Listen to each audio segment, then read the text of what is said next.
Who's actually going to get real mileage out of a commercial-grade cutter mixer, and who can safely walk away without spending a few $100s?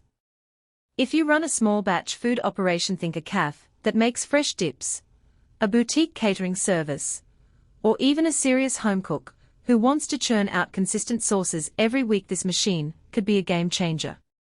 If you're just looking to blend a smoothie or grind a handful of nuts once a month, you'll probably be better off with a countertop blender. And the million-dollar question: does the price of the robot Coupe R2B justify the promise of consistent texture and a clear view into the mixing bowl? Link is in the description if you want to check the product details on Amazon. Let's start with the hesitation most buyers feel when they first see a piece of equipment that looks like it belongs in a restaurant kitchen.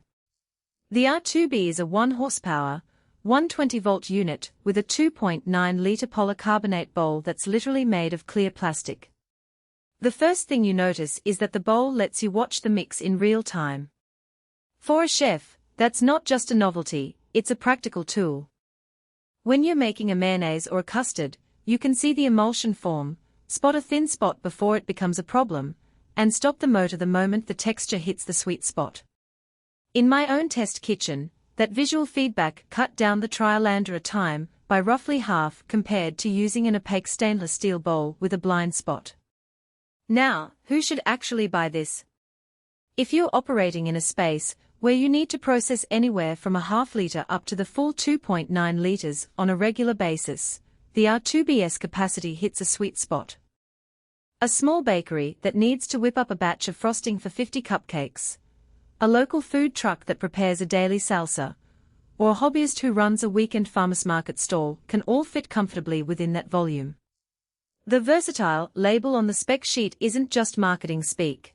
The shaped blade is engineered for both chopping solid items like garlic cloves, or hard-cooked potatoes and stirring softer mixtures, like soups or batters.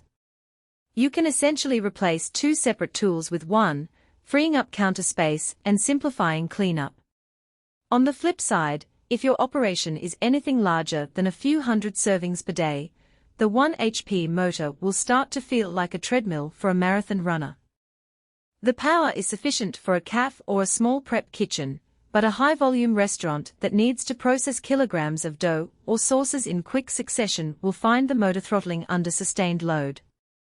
Likewise, if your workflow relies heavily on stainless steel parts for hygiene reasons, the polycarbonate bowl may raise eyebrows.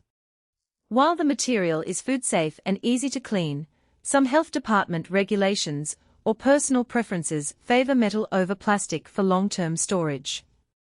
Let's talk about everyday usability.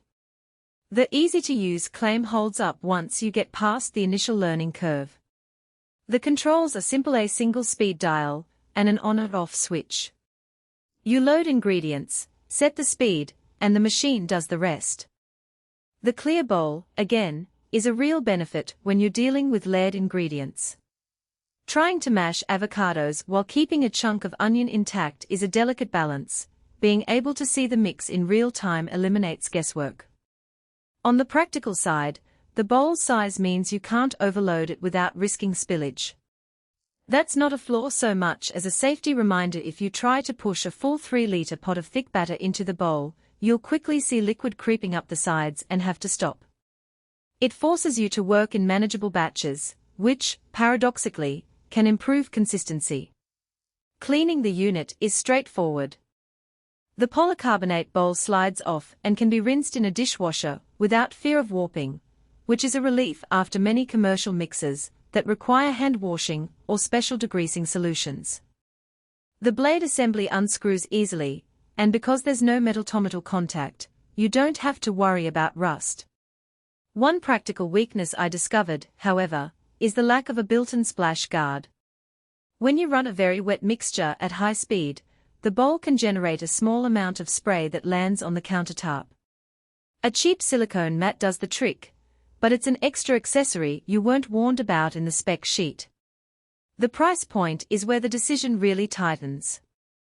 The R2B sits in a mid-range bracket for commercial mixers, far cheaper than the heavy-duty 3 HP models, but considerably pricier than a consumer blender.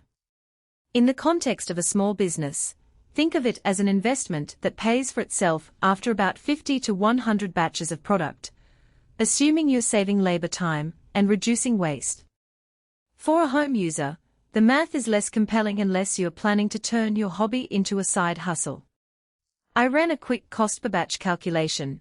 If a professional kitchen pays 15 cents per batch for a higher-end mixer that handles double the volume, the R2B's lower throughput is offset.